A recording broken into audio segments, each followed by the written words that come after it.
हर साल निकला करता था उनका जुलूस, लेकिन हाथों में तलवार नहीं रहा करता था। इस तरीके से हाथों में तलवार लेना, सरिया लेना, लाठी वाठी, पिस्तौल वगैरह सब कुछ लेके क्या निकलते हैं? शांति व्यवस्था का क्या मतलब है, हमें ये बता दिया। लेकिन अब किसको ये उम्मीद थी कि ये रोज़ा अफ्तार से कुछ देर पहले आ जाएंगे, क्योंकि इन्होंने तो, इनके माइंड में यही सेट था।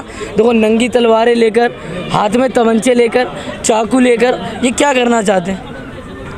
पूरी प्री प्लानिंग थी इनकी। आपकी पूजा थी, कोई ऐतराज नहीं है। आप मंदिर में खड़े होके चाहे जितना घंटा बजा लो, जितनी झंडे गाड़ लो, कोई कुछ नहीं बोलता। अगर कोई कुछ बोलता तो हमारी गलती थी। आप उसी मंदिर को 4 कदम पे छोड़ के और मस्जिद पे जाके झंडा गाड़ने की क्या जरूरत थी आपकी? और उस टाइम पे पाकिस्तान का गाना बजाना और नारा लगाना, ये साजिश नहीं थी उन लोगों की, हिंसाबाजी नहीं थी उन लोगों की। हम ये नहीं कहते हैं कि हम पाकिस्तानी है, बिल्कुल नहीं है। हम हिंदुस्तानी है, हम हिंदुस्तानी के तरफ से ही बोलेंगे। लेकिन पाकिस्तान का गाना बजाना ये एक हिंसाबाजी के तरफ से ही था कि उन लोगों का हिंसाबाजी हो। टीवी 14 भारत में आपका स्वागत है। मैं इसरार अहमद। इस वक्त मैं दिल्ली के जहांगीरपुरी में हूँ। जिस तरीके से कल यहाँ पर हिंसा हुई, 2 समुदायों के बीच झड़प हुई, शोभा यात्रा निकल रही थी, उसके बाद वो शोभा यात्रा कैसे हिंसा में तब्दील हो गई, वही सब जानने आया हूँ। जिस तरीके से सोशल मीडिया पर वीडियो वायरल हो रहा है कि शोभा यात्रा निकल तो रही थी तो उनके हाथ में नंगी तलवारें थी, बंदूक थे, लेकिन उन लोगों को अभी तक गिरफ्तार नहीं किया गया है। अगर गिरफ्तारी हुई है तो सिर्फ एक विशेष समुदाय के लोगों की हुई है। हमारे साथ बहुत सारे लोग हैं, उनसे बातचीत करूँगा और जानूंगा कि यहाँ पर क्या मामला हुआ था। भैया ये बताइए कि कल यहाँ पर जो शोभा यात्रा निकली, किस तरीके से वो हिंसा में तब्दील हो गई? देखो, पहली शोभा यात्रा निकली 12 बजे, फिर दूसरी निकली 2 बजे, फिर तीसरी शोभा यात्रा निकली 6:15 बजे करीब। और जब 6:15 बजे करीब आए तो वो मस्जिद के सामने आए और वहीं पर इन्होंने अपना जो भी गाड़ी लेके आए थे सब रोक दिया और डीजे तेज करके बजाने लग गए ये। फिर इतने में 2-3 लड़के आए और वो मतलब झंडा लगाने की कोशिश करने लग गए मस्जिद के पास, मस्जिद पर। हाँ, तो यहाँ पर कुछ लोग थे। अब अफ्तारी का टाइम हो रहा था तो सब लोग अपने घर पे थे और कुछ लोग थे, उन्होंने रोका। जब रोका तो थोड़ी बहस हुई और इन्होंने सबसे पहले उन्होंने फिर पत्थरबाजी स्टार्ट कर दी। तो कह रहे हैं कि पहले हम तरफ से पत्थर बरसाए। मुसलमान कब करता है पत्थरबाजी? पहले कभी करा? अगर मुसलमान को पत्थरबाजी करनी होती कभी तो मुसलमान खुद पत्थर लेके मंदिरों पे जाता, झंडा लेके मंदिरों पे जाता। कभी पूरे हिंदुस्तान में कभी ऐसा आपने सुना है कि कोई मुसलमान मंदिर में जाके हरा झंडा लगा दे या अल्लाह अकबर के नारे लगा दे? मुसलमान तो बहुत, हिंदुस्तान का बहुत शांति में रहने वाला। मतलब जब शोभा यात्रा निकल रही थी तो क्या उनके साथ पुलिस नहीं थी? पुलिस पहले 10 बजे गए, सुबह पहला राउंड गया तब भी पुलिस नहीं। 7 बजे के टाइम पुलिस, 12 बजे पुलिस भी नहीं। फिर क्या कहते हैं, जब ये तीसरी वाली निकली तब भी पुलिस नहीं थी। जब ये थोड़ा हुड़दंग होने लग गया फिर 2-4 पुलिस वाले आए, उन्होंने बीच बचाव कराने की कोशिश भी करी और हमारे जो लड़के बीच बचाव करा रहे थे, यहाँ के जो कुछ लड़के थे, उन्हीं को उठा लिया गया है। अच्छा, पुलिस वालों ने। तो मतलब 2 मरतबा निकली, 2 मरतबा कोई प्रॉब्लम नहीं हुई? 2 मरतबा हमने खुद सहयोग करा उन्हें। हाँ। क्या आराम से निकलो आप, कोई दिक्कत नहीं, हम आपके साथ हैं। 2 बार उन्होंने निकाली और प्यार से निकली। हाँ। कहीं पर कोई कुछ नहीं हुआ। पर ये तीसरी वाले जो ये पहले मर्तबा और दूसरी मर्तबा निकले, ये तो आसपास के थे, और जो तीसरी मर्तबा निकले तो ये बाहर से आए हुए गुंडे थे ये। अच्छा, ये आपके इलाके के रहने वाले लोग? नहीं, ये हमारे इलाके के रहने वाले लोगों ने 10 बजे निकाली, हमने सहयोग करा। 2 बजे निकाली, हमने सहयोग करा। और जो तीसरी बार जो आए ये यहाँ के थे नहीं, इनको कोई जानता भी नहीं है। पुलिस वाला घायल है, वो कह रहा है कि पहले गोली सी ब्लॉक की तरफ से चली है। ये तो देखो, मैं उस तरफ में था नहीं, अब पता नहीं कि गोली इस तरफ से चली है, गोली उस तरफ से चली है, ये तो खैर पता नहीं। क्या कह रही हैं आप, किस तरीके से वो हिंसा में तब्दील हो गई शोभा यात्रा? हिंसा में वो पुलिस की गाड़ी पीछे थी जिस टाइम 7-7 बजे के करीब, 6-6:15 बजे, 6:30 बज रहे थे उस टाइम पे। हमारा 6:45 बजे तक रोज़ा खोलने का टाइम होता है। उस टाइम पे यहाँ से जुलूस निकलते हुए गई, पीछे पुलिस की गाड़ी एक थी, मैंने खुद देखा है उसको। पुलिस की गाड़ी यहाँ से एक थी और जुलूस यहाँ से निकलते चली गई। मुझे ये नहीं लगता, पहले भी हर साल हुआ करता था, हर साल निकला करता था उनका जुलूस, लेकिन हाथों में तलवार नहीं रहा करता था। इस तरीके से हाथों में तलवार लेना, सरिया लेना और बैडमिंटन लेके क्या लेके घूम रहे थे? मतलब लाठी वाठी, पिस्तौल वगैरह सब कुछ लेके क्या निकलते? शांति व्यवस्था का क्या मतलब है, हमें ये बता दिया जाए एक बार। शांति जो आपकी जुलूस निकल रही थी, क्या उसमें तलवार लेके निकलना कहीं जायज़ था? लेकिन आप निकले, चलो कोई बात नहीं है। जैसा इन्होंने कहा 3 बार निकला, 3 बार जुलूस निकली है। और तीसरे बार में जब यहाँ से जुलूस वहाँ गई है, यहाँ से मस्जिद और मंदिर में कितनी दूरी है? आप लोग सुबह से घूम रहे होंगे, आपकी पूजा थी, कोई ऐतराज नहीं है। आप मंदिर में खड़े होके चाहे जितना घंटा बजा लो, जितनी झंडे गाड़ लो, कोई कुछ नहीं बोलता। अगर कोई कुछ बोलता तो हमारी गलती थी। आप उसी मंदिर को 4 कदम पे छोड़ के और मस्जिद पे जाके झंडा गाड़ने की क्या जरूरत थी आपकी? और उस टाइम पे पाकिस्तान का गाना बजाना और नारा लगाना ये साजिश नहीं थी उन लोगों की, हिंसाबाजी नहीं थी उन लोगों की। हम ये नहीं कहते हैं कि हम पाकिस्तानी हैं, बिल्कुल नहीं है, हम हिंदुस्तानी हैं, हम हिंदुस्तानी के तरफ से ही बोलेंगे। लेकिन पाकिस्तान का गाना बजाना ये एक हिंसाबाजी के तरफ से ही था कि उन लोगों का हिंसाबाजी हो और लड़ाई लगे। और लड़ाई वो लोग क्या कह रहे हैं, मुसलमान पूरे टीम से थे बिल्कुल। लेकिन जो गिरफ्तारी हुई है एक विशेष समुदाय से, क्या एक ही तरफ से गलती हुई? जब लड़ाई हो जाती है ना तब दोनों तरफ से होती है। अभी मैं आपको मारूंगी तो क्या आप मुझे छोड़ दोगे? बिल्कुल नहीं छोड़ोगे, क्योंकि मैं जब आपको मारूंगी तो आपको अपनी जान बचाने के लिए, अपना बचाव करने के लिए आप भी हमला जरूर करोगे। तो जब हमला अगर होगा तलवार लाठी से होगा तो अपना भी बचाव तो इंसान करेगा ना। और ठीक टाइम 5 से 7 मिनट के बीच में रोजा खोलने का टाइम था।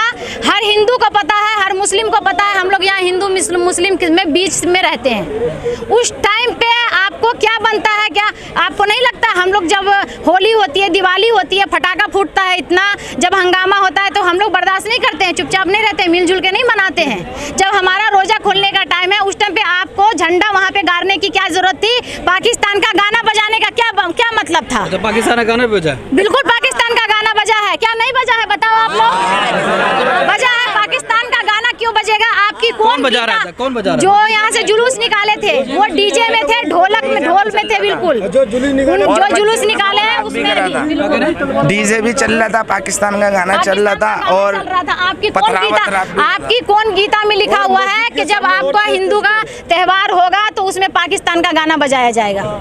क्या ये हिंसाबाजी नहीं है? मैम लेकिन आरोप लग रहा है कि पत्थर मस्जिद से फेंका गया है। बिल्कुल नहीं, मस्जिद में फल जमा होती है, पत्थर जमा नहीं होती है। मस्जिद के अंदर जाके देखा जाए हर दिन, आज का बात नहीं है। आज 15 रोजा हो गए हैं। रोजा के रमजान से, जब से 1 रमजान से लेके आज तक, अभी तक ये पूरे सी ब्लॉक के मार्केट में हमेशा भीड़ रहती है। ये कहा जा रहा है कि भीड़ इतनी जमा इकट्ठी कहाँ से हो गई? भीड़ जमा रोजे रमजान खोलने की वजह से हुई थी, क्योंकि पब्लिक मस्जिद में आके रोजा खोलते हैं और हर जगह से जमा होती है। 1 तारीख से लेके क्या कहें, 1 तारीख से लेके 10 तारीख तक, अभी क्या पूरे 30 तारीख। लेकिन इन लोगों का था हिंसाबाजी करना। 2-3 साल तक रमजान नहीं हुआ हम लोगों का, बहुत सुकून से थे ये लोग। रमजान इस बार अच्छे से बीत रहा था, इनसे देखा नहीं गया। आखिर अपना रमजान हम लोगों का खत्म कर दिया गया। जब ये सब मामला हुआ तो आप यहाँ पर थे? देखो दरअसल बात ये है, हम आए दिन फेसबुक में देख रहे हैं कि देश का माहौल क्या है। देश का माहौल ये हम देख रहे हैं अपनी आंखों से, और हर आदमी, हर एक शख्स देख रहा है कि मस्जिदों में झंडे गाड़ना और मस्जिदों के तरफ, मस्जिद के पास खड़े हो जाना। अब यहाँ देख लो, यहाँ मंदिर पीछे है और मस्जिद आगे है। अगर तुम्हें बजाना था या मौज मस्ती करना था तो अपने मंदिर के आगे 1 घंटे की जगह 2 घंटे खड़े हो जाते। सबसे बड़ी बात पुलिस की नाकामी ये है, क्यों? ये डबल रास्ता है। ये जो कुशल वाला जो रास्ता है, ये डबल रास्ता है। अब जैसे हमारा त्यौहार है, 5 त्यौहार है, शब कदर है, बकरा ईद है, ठीक है, और तुम्हारा ईद उल फितर। क्या हुआ कल ये बताइए। अब जैसे हमारे त्योहारों में जैसे हमें परमिशन दी जाती है कि भाई पुलिस, जैसे मतलब हर जगह पे, हर नुक्कड़ में पुलिस होती है। जैसे शब कदर की रात को 2 पुलिस यहाँ, 2 पुलिस यहाँ, पुलिस नहीं थी। अब सबसे बड़ी बात यह है कि इतनी बड़ी जुलूस निकल रही है, पुलिस का होना बहुत ज़रूरी थी। अगर पुलिस चाहती तो 2 बैरिकेटर वहाँ लगा सकते थे, 2 बैरिकेटर यहाँ लगा सकते थे, और उस रास्ते से आराम से ही निकल जाते। मेरा तो यही मानना है कि मंदिर पीछे थी, अगर वो चाहते तो वहीं खड़े हो जाते। 1 से 2 घंटा मस्जिद में खड़े होना और झंडे को लेके आगे बढ़ना और उसके गेट के आगे लगाना, तो ये चीज़ बिल्कुल समझ लो नाकामी की बात है कि भाई ऐसा करना क्यों। अगर हम 2-4 आदमी अगर मंदिर के आगे दाढ़ी टोपी वाले अगर खड़े हो जाए, वहाँ तकबीर दें, तो आदमी यही कहेगा कि सांप्रदायिक हिंसा करने के लिए लगे पड़े हैं। तो रमज़ान में कोई भी मुसलमान नहीं चाहता, रोज़ा रखे या ना रखे, कोई भी मुसलमान नहीं चाहता कि हम दंगा करें। क्यों? रमज़ान का महीना चल रहा है। रमज़ान के महीने में कोई भी रोज़ेदार नहीं चाहेगा कि हम पत्थर मारें, हम पथराव करें। मेरा तो यही कहना है। लेकिन आरोप लग रहे हैं कि मस्जिद के ऊपर से पत्थर फेंका गया है। कोई भी न्यूज वाले ये सब दिखा रहे देखो हैं। न्यूज़ वाले अगर ये बता रहे हैं, हाँ। एक वीडियो भी मिल नहीं सकता कि मस्जिद के ऊपर से हाँ। मस्जिद के ऊपर से एक भी पथराव हुए हैं। अच्छा। जो भी पथराव हुए हैं कुशल की तरफ पथराव हुए हैं, मस्जिद की तरफ, मस्जिद के नीचे से ना ऊपर से एक भी पथराव नहीं हुए।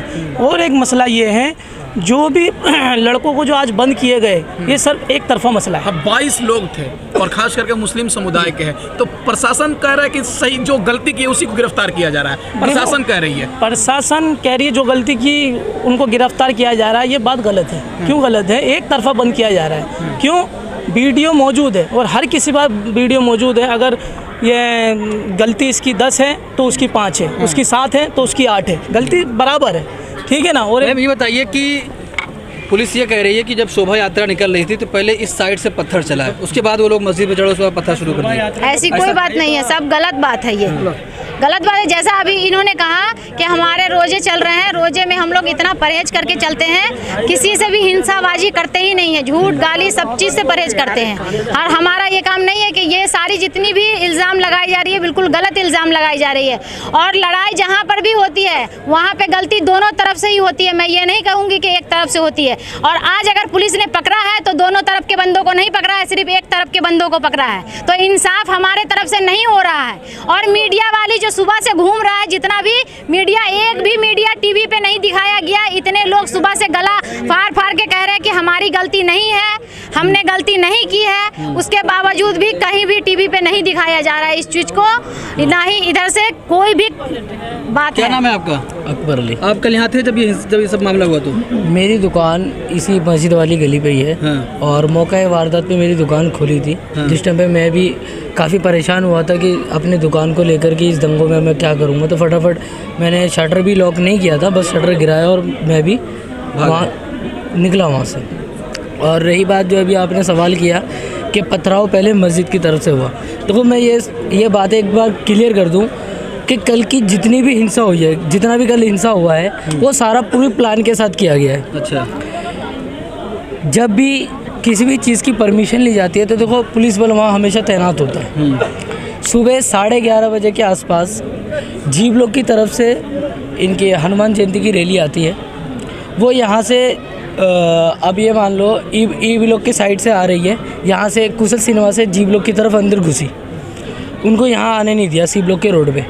वहाँ से वो घूम फिर के इधर से महिंद्रा पार्क होके फिर महिंद्रा पार्क से स्टेट बैंक है, स्टेट बैंक से डायरेक्ट मार्केट वाला रोड ये पकड़ के इधर बाहर आए, हमारे इस वाले गली के बाहर जो काली मंदिर है। काली मंदिर से क्या हुआ, इनका रास्ता हमने क्या किया, रूट चेंज कर दिया, इसको इधर आने नहीं दिया। हमने इसलिए आने नहीं दिया कि भाई जानते थे यहाँ आएंगे तो देखो होगा, क्योंकि ये पहले से प्लानिंग करके आ रहे थे। क्योंकि किसी भी चीज़ में आप देख लो, कानूनी एतबार से जितना भी परमिशन लिया था वहाँ पे प्रशासन मौजूद होती है। और हमने सुबह से देखा लॉ एंड ऑर्डर था ही नहीं बिल्कुल भी, ये सिर्फ हवाबाजी में था सब चीज़। मेरे हिसाब से शायद रैली की परमिशन भी ना मिली हो, क्योंकि लॉ एंड ऑर्डर था ही नहीं, तो परमिशन मेरे हिसाब से नहीं होगी, ज़बरदस्ती हुई होगी। जैसा बुराड़ी में अभी हिंदू महापंचायत हुआ था बिना परमिशन के, आपको याद होगा, तो वैसे मेरे हिसाब से ये भी हो सकता है बिना परमिशन के, इसमें कोई शक नहीं। दूसरा, वो वहाँ से घूम के 2 बार आए जी ब्लॉक होते हुए, उन्होंने कोशिश किया कि सी ब्लॉक के अंदर घुसेंगे। हाँ, मैं उनमें से एक की दाद दूंगा। उसमें एक ईशु दास करके एक लड़का है, मेरा फ्रेंड है, मैंने देखा उसको, बजरंग दल का अध्यक्ष भी है वो लड़का। उसने क्या किया कि कुशल हॉल पे वो खड़ा हो गया, जो रैली उनकी आ रही थी उसने उसको आने नहीं दिया, उसने उसको मोड़ दिया डबली की तरफ, तो वो रैली उधर से चली गई। अब हम सारे शांत हो गए कि भाई हम तो टेंशन फ्री हो गए कि जो रैली आनी थी वो रैली अब जा चुकी। लेकिन अब किसको ये उम्मीद थी कि ये रोज़ा अफ्तार से कुछ देर पहले आ जाएंगे, क्योंकि इन्होंने तो, इनके माइंड में यही सेट था। देखो नंगी तलवारें लेकर, हाथ में तमंचे लेकर, चाकू लेकर, ये क्या करना चाहते हैं, पूरी प्री प्लानिंग थी इनकी। अब अच्छा, मगरिब से कुछ देर पहले जब ये आते हैं यहाँ पे, तो मस्जिद के बाहर ये खड़े होते हैं। देखो मंदिर के बाहर नहीं खड़े हुए, क्योंकि मस्जिद से चंद कदमों की दूरी पे मंदिर है। और मंदिर का देखो इतिहास ये रहा है, आप हमारे जहांगीरपुरी के जो बड़े बुजुर्ग हैं, जो 50-60 साल के हैं, उनसे आप पूछोगे तो वो एक ही जवाब देंगे कि हमने अपने हाथों से ये मंदिर बनाई है। क्योंकि यहाँ पे आप देखोगे हमारा भाईचारा बहुत सदियों से बना आ रहा है, आज तक यहाँ पे ऐसा कोई रिकॉर्ड रहा नहीं। लेकिन कैसे खराब हो, जो तीसरी रैली आई थी वो लोग यहीं के थे? तीसरी जो रैली आई है वो मैं आपको बताऊं, उसमें कुछ असामाजिक तत्व थे, सारे नहीं थे, मैं आपको क्लियरली बताऊं, कुछ असामाजिक तत्व थे, कुछ आगे बढ़ गए थे। जो असामाजिक तत्व थे वही मस्जिद के बाहर खड़े हुए 50-60 की तादाद में थे या 100-150 होंगे, कम से कम 200-250 लोग आगे बढ़ गए थे, कुशल की तरफ पहुंच चुके थे। जब उन्होंने मस्जिद के सामने वो खड़े हो गए, जय श्री राम के नारे लगाने शुरू कर दिए, ठीक है, बांग्लादेशी तुम भाग जाओ यहाँ से कहने लग गए। फिर उससे जब उनका पेट नहीं भरा, देखो उनको हमने बिल्कुल भी जवाबी कार्रवाई नहीं की उनके साथ, उनसे ना ही हमने बहस किया, ना उनसे कुछ उल्टा कहा। जैसे उन्होंने मस्जिद की तरफ कदम उठाया, मस्जिद की जो दीवार है आप देखोगे, मस्जिद की दीवार पे खड़े होकर ऊपर भगवा झंडा लगाने की उन्होंने कोशिश की। जब उन्होंने झंडा लगाने की कोशिश की तब वहाँ पे क्या है, हमारे 2-4 लड़कों से उनकी बहसबाजी हुई। बहसबाजी में उन्होंने सबसे पहले हमारे लड़के पे हाथापाई शुरू की। जहाँ हाथापाई हमारे लड़के पे हुआ है, उसके बाद जो है मामला वहाँ संगीन हुआ है। फिर भगदड़ सी मची है, भगदड़ मचने के बाद उधर से भी पथराव हुआ है, इधर से भी पथराव हुआ है, उधर से पहले पथराव हुआ है। मैं तो यही कहूँगा, क्योंकि हम सारे यहाँ पे इधर जितने भी लड़के थे वो सारे निहत्थे थे, और निहत्थे का मतलब है इधर के कुछ भी नहीं है, क्योंकि अफ्तारी का टाइम है। मैं दूसरा क्या बताऊँ, मैं खुद SHO साहब के साथ यहाँ पे सिचुएशन कंट्रोल कर रहा था, मुझे चक्कर आने लग गए थे। मेरे साथ भी ऐसा था कि मैं कहीं गिर ना जाऊँ, और गिरता तो मुझे श्योर था कि मैं वहाँ पर ख़त्म हूँ, क्योंकि चक्कर आने का मतलब जहाँ दंगे हो रहे हैं on the spot hotspot area पे आप गिर रहे हो तो आपको कोई नहीं बचा सकता। आप पत्थरों के बीच में हो, सराहत आपका फटेगा। तो मेरे साथ जब ये सिचुएशन थी तो बाकी लड़कों के साथ प्रशासन फिर उन लोगों को गिरफ्तार क्यों नहीं कर रहा है? अगर आप देखो, प्रशासन कैसे गिरफ्तार करेगा? प्रशासन किसके इशारों पे चलता है वो दुनिया जानती है। प्रशासन किसकी निष्पक्ष कार्रवाई नहीं हो रही? निष्पक्ष कार्रवाई नहीं हो रही। चलिए, एक पक्ष को देख, क्या चाहते हैं? देखो हम ये चाहते हैं कि यहाँ पे एक समुदाय के लोगों को ना देखकर, देखो कल तक ये था कि सिर्फ मुसलमानों ने पथराव किया, ये सारी वीडियोस दिख रही थी। आज हर जगह पे आप देखोगे, मस्जिद के बाहर आपको कई सारी वीडियोस मिल जाएंगे मस्जिद के बाहर की, वहाँ पे झंडा भी रखा हुआ है, पथराव भी है, कांच भी टूटे पड़े हैं, और हमारे कई लड़कों का सर भी फटा है। अगर हमारी तरफ से सारा अगर वो हुआ है तो हमारे लड़कों के सर कैसे फटे हैं? चलिए ठीक, देखो ये भी सबूत के तौर पे तो देखिए, तो हमने बातचीत करी लोगों से और लोगों ने बताया कि किस तरीके से वो भीड़ हिंसा में तब्दील हो गई। एक रैली निकली वो शांति से चली गई, 2 रैली निकली वो भी शांति से चली गई, लेकिन जब तीसरी रैली वो एग्जैक्ट इफ्तारी के टाइम वो लोग यहाँ पर पहुँचे तो उसमें भी कुछ लोग आगे निकल गए थे, लेकिन जो कुछ लोग माहौल ख़राब करना चाहते थे वो मस्जिद के पास रुके और मस्जिद पर झंडा लगाने की कोशिश करी। वहाँ पर शराब की बोतलें फेंकी गई, वो झंडे जो वहाँ पर गिरे थे वो वायरल हो रही तस्वीरें, लेकिन उसके बावजूद भी अगर कार्रवाई हो रही है तो लोग कह रहे हैं कि एक तरफा हो रही है, निष्पक्ष कार्रवाई नहीं हो रही है। जिस तरीके से लोगों को गिरफ्तार किया गया, जो निर्दोष लोग यहाँ बता रहे हैं कि हमारी कोई गलती नहीं थी, जब वो लोग वहाँ पर रुके और झंडा लगाने की कोशिश करे तब हम लोगों ने उनको मना करने की कोशिश की। जब वो नहीं माने तो हमारे लोगों को मारना शुरू कर दिए। उसके बाद फिर दोनों तरफ से पथरा हुआ। तो दिल्ली पुलिस को चाहिए कि निष्पक्ष कार्रवाई करे, जांच करे कि आखिर ये झगड़ा शुरू कहाँ से हुआ, उसके बाद फिर ऐसे लोगों को गिरफ्तार किया जाए जिन लोगों ने माहौल ख़राब करने की कोशिश की है।